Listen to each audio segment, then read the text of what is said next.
को पता होगा 28 जनवरी 2026 सुबह में 8:45 पर हम सभी के बीच एक दुखद खबर निकल के सामने आई। और जो दुखद खबर था विमान हादसा का। और उस विमान में जितने भी लोग मौजूद थे उन सभी लोगों की मौके पर ही मृत्यु हो गई।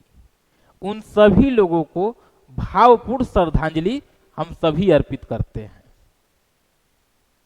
एक विमान मुंबई से बारामती के लिए चलती है और उस विमान में जो बैठे हैं वो महाराष्ट्र के डिप्टी सीएम, महाराष्ट्र के राजनीति के चर्चित चेहरा, दिग्गज चेहरा, महाराष्ट्र के राजनीति के आप पावर सेंटर भी कह सकते हैं, अजीत पवार, जिनका पूरा नाम था अजीत अनंतराव पवार। हमारे पीछे आप देख सकते हैं अजीत अनंतराव पवार, जिन्हें पक्ष विपक्ष दोनों सम्मान करते थे। आप इतना ही से समझिए कि 6 बार के डिप्टी सीएम, मतलब सरकार चाहे जिसकी भी हो, डिप्टी सीएम अजीत अनंतराव पवार हो गए, जिन्हें प्रेम से सब लोग दादा कहते थे। तो आज दादा हम लोग के बीच में नहीं है। उस विमान में दादा, इनके साथ एक क्रू मेंबर, 2 पायलट और एक इनके जो पर्सनल असिस्टेंट हैं, मतलब पीए कह सकते हैं, वो विदीप यादव, सांभवी पाठक ये पायलट थी।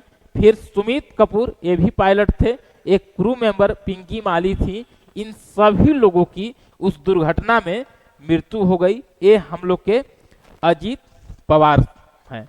अब देखिए कि यही मान लीजिए कि देखिए जहाज यही है, मान लीजिए कि देखिए यही आपको जहाज जो है, देखिए यही मुंबई से जहाज यहाँ जा रही है। और समझिए कि एक फोटो के लिए आपको हम दिखा रहे हैं कि इसी जहाज पर मुंबई से, मुंबई के महाराष्ट्र के डिप्टी सीएम, महाराष्ट्र के दिग्गज नेता इस जहाज में मान लीजिए बैठ के अपने 2 पायलट थे, एक अपने पीए थे और एक फ्लाइट क्रू मेंबर, 5 लोगों के साथ ये अपने चार्टर्ड प्लेन से वाराणसी के लिए जा रहे थे। और वाराणसी इनका जो है, वो वाराणसी इनका अपना निर्वाचित क्षेत्र है। अब आप कह सकते हैं कि जहां से राजनीति की शुरुआत किए वहीं पर इन्होंने अंतिम सांस ली। यानी कहने का मतलब इस तरीके से चले गए कि, और वही वाराणसी में इनका राजनीतिक करियर लगभग जो शुरू हुआ था वो 1991 में यही वाराणसी से ये विधायक बने और यहां से कंटिन्यू अभी विधायक बनते लगातार। अब इतना ही से समझिए कि जमीनी पकड़ क्या थी राजनीति में। 6 बार के डिप्टी सीएम, राजनीति पकड़ आप समझ लीजिए कि कहने का मतलब कि जन नेता थे, लोगों ने इन्हें प्यार दिया। और इस तरीके से चले जाना, डीजीसीए ने रिपोर्ट जारी किया कि 66 वर्षीय इनका उम्र था, 66 वर्ष, और हम लोग के बीच में। अब आप समझिए कि जिस घड़ी पहने हुए हैं, रोलेक्स का घड़ी, और पहचान में घड़ी से ही इनको पहचाना गया कि ये दादा ही हैं।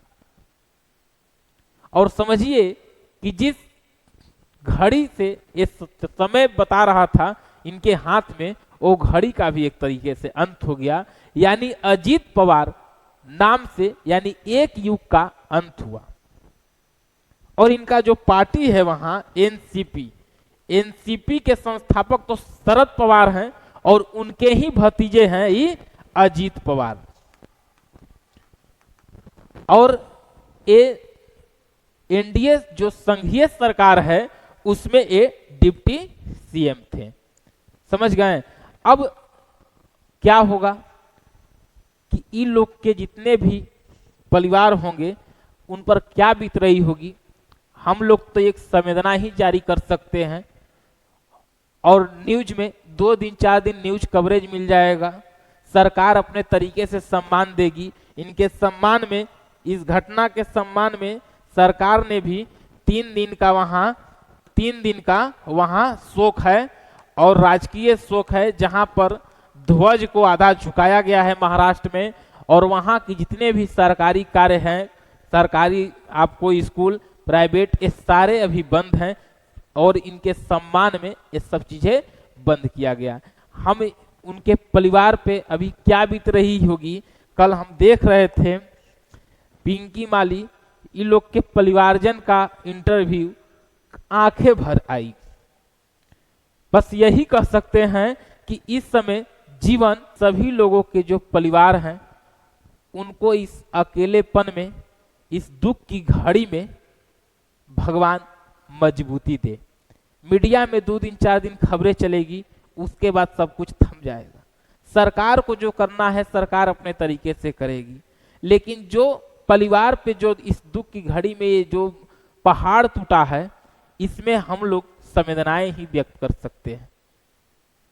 इस दुख की घड़ी में भगवान इस परिवार को मजबूती दे, ताकि एक सहन शक्ति दे, ताकि ये लोग, देखिए अजीत पवार जिनका पूरा अगर नाम कहिएगा तो अजीत अनंत राव पवार। अब समझिए कि जन नेता, जमीनी नेता, ग्रामीण पकड़ आप इतना ही से समझिए कि 1991 से बारामती में लोकसभा की भी चुनाव लड़े, लेकिन अपने चाचा के लिए फिर वो लोकसभा का के बाद छोड़ दिए और विधानसभा का चुनाव लड़े और आज तक इन्हें वहां कोई हराया नहीं। ना ही बीजेपी हराई और ना शिंदे हरा पाए। अब समझिए कि वहां इनकी पकड़ क्या है। और यहीं से एक तरह से राजनीतिक करियर की शुरुआत करते हैं। देखिए यही एनसीपी के संस्थापक कौन है? शरद पवार। और यही शरद पवार के भतीजे हैं अनंत पवार। समझे?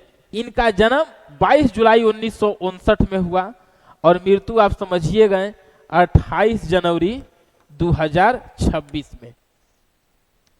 1991 में देखिए पहली बार विधायक बने और अब तक ये विधायक हैं। विमान का नाम जरूर याद रखिएगा, लियरजेट 45। एक बात ध्यान में रखिएगा, ये जो विमान है, इस विमान को एक साल पहले ये विमान मुंबई में भी हल्का क्रैश हुआ था। हालांकि उसमें कोई मरे नहीं थे, मतलब उतना बड़ा हादसा, लेकिन उस समय भी इसमें घटनाएं हुई हैं। और अब देखिए, अब तो राजनीतिक अगर उनके विपक्ष होंगे तो कई तरह के आरोप लगाएंगे। ममता बनर्जी आरोप लगाए कि ये षड्यंत्र है, लेकिन भारतीय राजनीति में ये देखा गया है कई लोगों के इस तरीके से मतलब मृत्यु हुआ है। उसमें एक संजीव गांधी का नाम सबसे ऊपर है, इंदिरा गांधी के ये बेटे हैं। और माधवराव सिंधिया, आपको पता है कि इस माधवराव सिंधिया ये भी कांग्रेस के बहुत बड़े लीडर में इनकी गिनती होती थी, वरिष्ठ नेता कह सकते हैं, जिनका उस समय प्रधानमंत्री में रेस में आगे चल रहे थे। इनका भी इसी तरीके से एक घटना हुई। दोरजी खांडू, इनका भी मतलब क्या कह सकते हैं उसको, मतलब आपको क्या प्लेन क्रैश में ही लोग की मृत्यु हुई। ओपी जिंदल हुए या विजय रूपानी, आपको पता है कि अभी 1 साल पहले ही अहमदाबाद से जो फ्लाइट जा रही थी लंदन के लिए, उस लंदन में, इंग्लैंड लंदन के लिए, उसमें ये विजय रूपानी भी थे। उसके बाद बिपिन रावत के बारे में जो सुने होंगे हम लोग के जो सीडीएस प्रमुख थे, उनकी भी इसी तरीके से विमान क्रैश हुआ और ये लोग हम लोग को छोड़ के चले गए। अब यहां से 2 बातें सामने आ रही है। अगर मान लीजिए कि अगर टेक्निकल फॉल्ट है, हालांकि तकनीकी खराबी का भी पुष्टि नहीं हुआ है, अभी तो उसका रिपोर्ट आएगा तो पता चलेगा। हालांकि ये शोक है, यहाँ पर राष्ट्रीय ध्वज को, मतलब झंडा को आधा झुकाया गया है।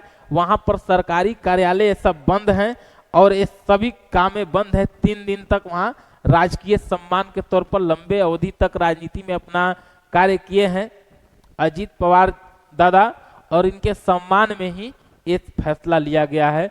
उन सभी को तकनीक के सहारे हम लोग आगे बढ़ रहे हैं, वही तकनीक हमारा लोग का विनाश का भी कारण बन जा रहा है। तकनीक में जितना हम लोग आगे निकल रहे हैं, इसीलिए बाकी ये लोग के परिवार को महाराष्ट्र की एक राजनीति में एक बहुत ही क्षति हुआ है।